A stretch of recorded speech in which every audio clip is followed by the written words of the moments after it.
প্রণাম গুরুদেব। আগের মাতাজি বললেন আত্মজ্ঞান কিভাবে লাভ করা যায়, সেইটা সেই প্রশ্ন। তো তার পরিপ্রেক্ষিতে আমার একটা প্রশ্ন আসছে যে আমরা পরম শান্তি আনন্দ লাভ পরম শান্তি করার আনন্দ লাভ জন্য করার জন্য আত্মিক সাধনা সাধনার আত্মজ্ঞান লাভ দরকার। করা যায়। তো এই আত্মজ্ঞান লাভ করা হ্যাঁ উচিত। আত্মজ্ঞান লাভ না করলে পরম শান্তি আনন্দ পাওয়া যাবে লাভ না। হয় না। তো আমরা এই সাধারণ মানুষ এই মুহূর্তে তো আত্মজ্ঞান লাভ করব বললেই তো লাভ করতে পারছি না।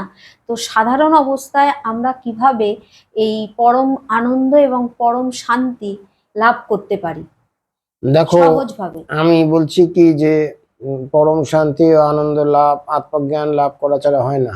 আচ্ছা। এবং পূর্ণজ্ঞানী ব্রহ্মজ্ঞানী ব্যক্তি পরম শান্তি আনন্দ লাভ করতে পারেন। সাধারণ জীব জগতের জাগতিক জীবনে মানুষ অর্থাৎ সাধারণ মানুষ কিন্তু তা পরম শান্তি আনন্দ লাভ করতে পারে না। ক্ষণিক বৈষয়িক সুখ, তারপরই দুঃখ সুখ, এইভাবে মানুষের জীবনটা গড়া। কিন্তু তুমি যেটা বলছো যেটা হচ্ছে যে আমরা পরম শান্তি আনন্দ কি করে লাভ করতে পারি, আত্মজ্ঞান লাভ না করেই লাভ করতে পারি, সেটা সম্ভব নয়। কিন্তু পরম শান্তি আনন্দে লাভের পথে আমরা এগোতে পারি। পরম শান্তি আনন্দের পথে আমি এগোতে পারি যদি একটা কাজ করা হয়, আমাদের যদি হ্যাবিটটা বদলাতে পারি। আমাদের হ্যাবিট হচ্ছে সব বিষয়ে অসন্তুষ্টি।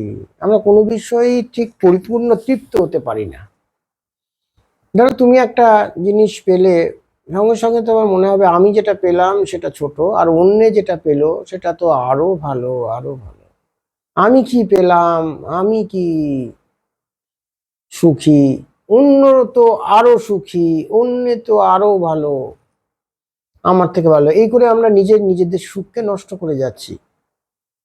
আবার দেখো, এই হ্যাবিট যদি চালু হয়ে গেল, আমরা কিছুতেই নিজেকে নিজে সুখী করবো না। এই হ্যাবিট, আর যখনই আমি সুখী হওয়ার কোনো একটা জিনিস পাচ্ছি, সঙ্গে সঙ্গে মনে হবে যে আরে আমার থেকে অন্য লোক তো আরো বেশি পাচ্ছে, আমার থেকে আমার প্রতিবেশী বা আমার আত্মীয় স্বজন, আমার চেনা পরিচিত ব্যক্তি তো অনেক বেশি পেয়ে গেছে। কিছুতেই এই অতৃপ্তির কিছুতেই নিবারণ নেই। সুতরাং পরম শান্তি আনন্দ লাভ করার প্রধান উপায় হচ্ছে অতৃপ্তিকে দূর করা, সব বিষয়েই তৃপ্ত হওয়ার শক্তি লাভ করা। সব বিষয়ে কি করে তৃপ্ত হব তার পথকে খোঁজা। তাহলে এখন আমরা অতৃপ্তি পথে চলতে চলতে, অতৃপ্তি পথে চলতে চলতে সব বিষয়ে অতৃপ্ত হতে হতে হতে হতে নিজের জীবনকে অতৃপ্ত করে তুলেছি এবং অশান্তিময় করে তুলেছি, এবং সর্বসুখ আমাদের নষ্ট হয়ে গেছে। সুতরাং আমরা যে কোনো বিষয়ই সুখী হতে পারি না। প্রথম সর্ববিষয়ে যদি আমরা সুখী হতে চেষ্টা করি, তাহলে কিন্তু পরম শান্তি আনন্দের পথে আমরা এগিয়ে যাব।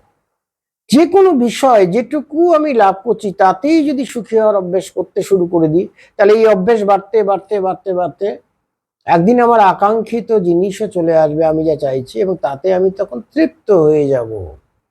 তাতে আমার অশান্তি চলে যাবে, সমস্ত কিছুতে আমি আনন্দ লাভ করব। তা এই তৃপ্ত হওয়ার পথে আমাদের যেতে হবে। অর্থাৎ সবকিছুর মধ্য থেকে আমরা তৃপ্তি পাচ্ছি, আমরা সন্তুষ্টি হচ্ছি। আমি সন্তুষ্ট, আমি সন্তুষ্ট, আমি সন্তুষ্ট। সকালবেলা উঠে হয়তো এক কাপ চা আর বিস্কুট খাচ্ছ, সেখানে বলে আমি সন্তুষ্ট।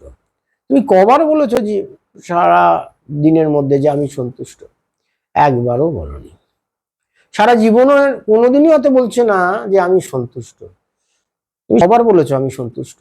এই আমি সন্তুষ্ট, আমি সন্তুষ্ট, এটা যতবার বলবে ততই তুমি সন্তুষ্টি হবে এবং ততই তোমার আকাঙ্ক্ষিত জিনিস লাভ হবে। এই জন্য সকাল থেকে রাত অবধি যা জিনিস পাচ্ছ, যা ঘটনা দেখছো, যা তার মধ্যে পজিটিভিটি, অর্থাৎ যেটা ভালো, সব ঘটনার মধ্যে ভালো আর মন্দ দুটো দিক থাকে, কিন্তু আমরা নেগেটিভ দিকটাই বেশি লক্ষ্য করি। একটা হয়তো কোনো লোকের সঙ্গে বাদানুবাদ হলো, তার মধ্যেও কিন্তু ভালো কথা থাকে, কিন্তু সেটাকে আমরা ছেড়ে দিলে শুধু ওই আমাকে কে কিভাবে অপমান করলো, আমার কি করে মর্যাদাহানি হলো, এই শুধু নেগেটিভ দিকটি দেখতে থাকি আর দুঃখিত হয়। কিন্তু আমাদের চিন্তাধারা বদলাতে হবে, আমাদের দৃষ্টিভঙ্গি বদলাতে হবে। আমরা সবসময় পজিটিভ দিকটা দেখার চেষ্টা করতে থাকি। আজ থেকেই শুরু করে দেবো। যদি আমরা আজ থেকেই শুরু করে দিই যে আমি পজিটিভ দিক দেখবো এবং সবসময় বলবো আমি সন্তুষ্ট, আমি সন্তুষ্ট, I am satisfied in everything, in everybody, আমি সন্তুষ্ট, আমি সন্তুষ্ট, আমি সন্তুষ্ট। সর্বতেই দিনের মধ্যে কবার তুমি বলেছো আমি সন্তুষ্ট? একবারও বলনি। দিনের মধ্যে অন্তত 10 বার বলার চেষ্টা করো, অন্তত একবার বলার চেষ্টা করো প্রথমে, তারপরে 5 বার, তারপরে 10 বার, এই করে 100 বার বলার চেষ্টা করো আমি সন্তুষ্ট, আমি এই করে অভ্যাস করো না। এই অভ্যাস করতে করতেই তোমাকে পরম শান্তি আনন্দের পথে নিয়ে যাবে। এটাই জীবনের সবচেয়ে বড় সাধনা অঙ্গ। বলো আমি সন্তুষ্ট।